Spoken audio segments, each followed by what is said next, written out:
Hello दोस्तों, हरे कृष्णा।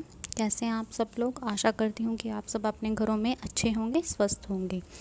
दोस्तों, जैसे कि आपको पता चल रहा है कि पितृपक्ष का एक महीना चल रहा है, जिसमें कि जो 16 दिन होते हैं वो पितृपक्ष के होते हैं। तो इन 16 दिनों में हमें ये कोशिश करनी चाहिए कि इन 16 दिनों में हम अपने पितरों को स्मरण करें, उन्हें खुश करने की कोशिश करें और ऐसा कोई कार्य ना करें जो कि उन्हें दुखी करे। तो ऐसा ही पितृपक्ष में करने के लिए मैं आपको एक उपाय बता रही हूँ, जो आपको सिर्फ इत्र से करना है। इत्र से करने वाला ये उपाय अगर आप पितृपक्ष के दौरान कर लेते हैं, किसी भी एक दिन आपको करना है, तो इससे जो आपके पितृ होते हैं वो बहुत ही खुश होंगे। इससे आपके घर में बहुत ही ज़्यादा खुशहाली आने वाली है। अगर इन 16 दिनों में फिर भी आपसे कोई चूक हो जाती है, अपने पितरों को प्रसन्न करने में आप चूक जाते हैं, कोई आपसे गलती हो भी जाती है, तो अगर आप ये इत्र से करने वाला उपाय पितृपक्ष के दौरान, मैं आपको आगे भी बताऊंगी कि ये उपाय करना किस दिन है, इसके लिए स्पेशल एक दिन है। अगर आप ये उपाय कर लेते हैं तो आपके जो पितर हैं फिर भी आपसे अगर इन पितृपक्ष में कोई गलती हुई है उसको माफ़ कर देंगे और आप पर बहुत ही प्रसन्न होंगे। तो दोस्तों, आइए बढ़ते हैं इस उपाय की तरफ। तो दोस्तों, आपको ये उपाय उस दिन करना है जिस दिन आप पितृपक्ष के दौरान अपने घर में ब्राह्मणों को भोज करवाएंगे। तो पितृपक्ष के दौरान ऐसा एक दिन ज़रूर होता है जिस दिन आप अपने घर में ब्राह्मणों को भोजन करवाते हैं। तो ये जो आपको इत्र वाला उपाय है उसी दिन करना है जिस दिन आपके घर में ब्राह्मण आएंगे। अदरवाइज़ अगर आप और दिनों में करेंगे तो ये उपाय काम नहीं करेगा। तो आपको ये बात तो ज़रूर याद रखनी है कि घर में जिस दिन ब्राह्मणों का आगमन होगा वो आकर बैठ जाएंगे, आपको तब ये उपाय करना है। तो करना कैसे है, जब आपके घर में ब्राह्मण आ जाएं तो आपको पहले उनको अपने आसन पर बिठा देना है। जब वो अपने आसन पर बैठ के खाने की जो प्रक्रिया है वो शुरू कर देते हैं, पहले आपको इस चीज़ को देखना है कि उन्होंने अपना खाना खाना शुरू कर दिया है या नहीं। जब वो अपना खाना खाना शुरू कर देते हैं तो उसके बाद ही आपको इस उपाय को शुरू करना है। तो जब ब्राह्मण आपके घर में आते हैं तो आपको एक बात का और ध्यान रखना है कि जो उनका मुख है वो दक्षिण दिशा की ओर होना चाहिए। तो जैसे ही ब्राह्मण भोजन करने के लिए बैठ जाएंगे तो उसी समय आपको अपने घर के किचन में जाना है। अपने घर के किचन में आपका वो स्थान जहाँ पे आप पानी रखते हैं, पीने का पानी, जैसे कि वो आप कोई मटका भी रख सकते हैं। ये भी हो सकता है कि आपने अपने घर में कोई कंटेनर रखा हो जिसमें आप वाटर को स्टोर करके रखते हैं, तो कोई बोतल भी हो सकती है, या घर में आरओ सिस्टम है जैसे आजकल लगे होते हैं फिल्टर, वो भी हो सकते हैं। तो आपकी रसोई में ऐसा कोई भी स्थान हो सकता है जहाँ पर पानी, पीने की पानी की व्यवस्था है, तो आपको उस स्थान पर खड़े हो जाना है। फिर आपको क्या चाहिए, आपको चाहिए इत्र। दोस्तों, जो ध्यान देने वाली बात है, जो इत्र आपको इस उपाय में यूज़ करना है वो ऐसा इत्र होना चाहिए जो पूजा पाठ में यूज़ किया जाता है, ना कि कोई ऐसा फैंसी इत्र जो बाज़ारों में लोग अपने आप में लगाते हैं ताकि उनमें सुगंध आए।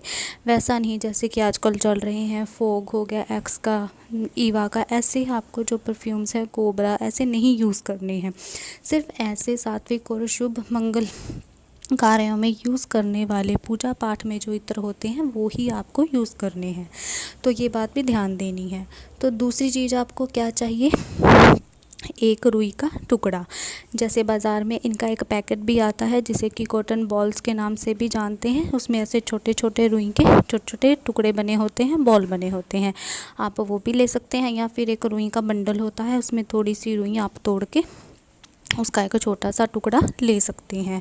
तो ये दो चीज़ें हो गई। उसके बाद आपको क्या करना है कि उस रुई के टुकड़े पर आपको जो ये इत्र है उसकी सिर्फ एक बूंद, पूजा में यूज़ होने वाला जो ये इत्र है उसकी सिर्फ एक बूंद आपको उस छोटे से रुई का जो आप टुकड़ा लेंगे उस पर गिरा देनी है। याद रखना है, एक बूंद ही गिरानी है, ज़्यादा बूंदें नहीं गिरानी है।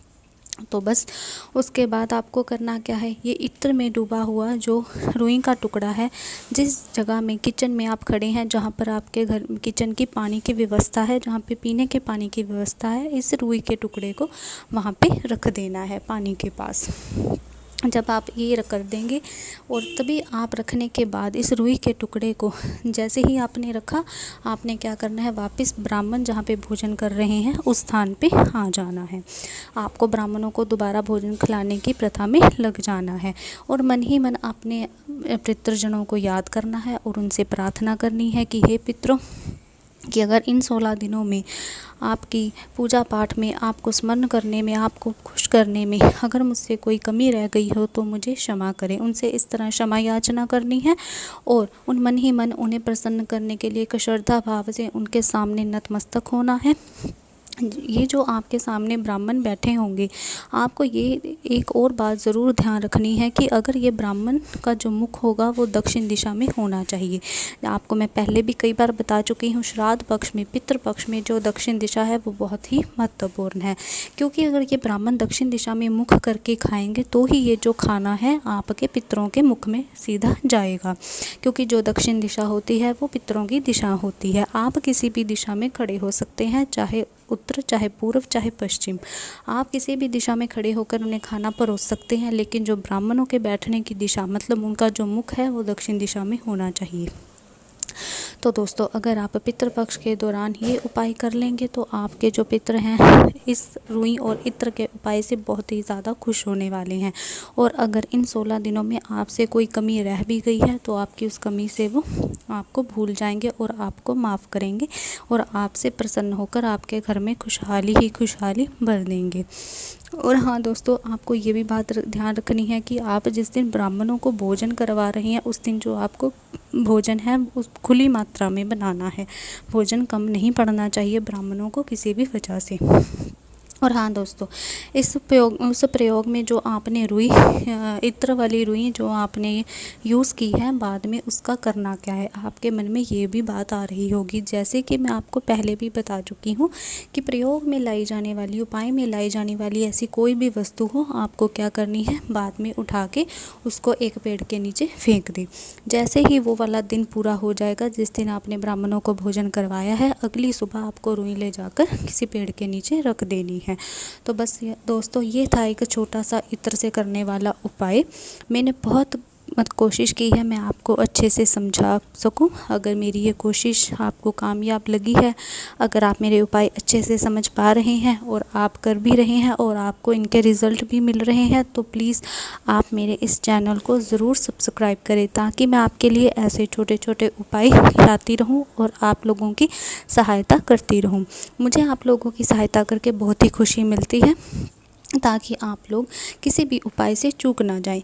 और अपने पितरों को प्रसन्न करने के लिए आपको ये छोटे छोटे उपाय इस पितृपक्ष में ज़रूर करने हैं। ये पितृपक्ष के 16 दिन आपके घर में खुशहाली भी ला सकते हैं और दुख भी ला सकते हैं। तो ये आप उपाय ज़रूर करें और उपाय अपनाएं।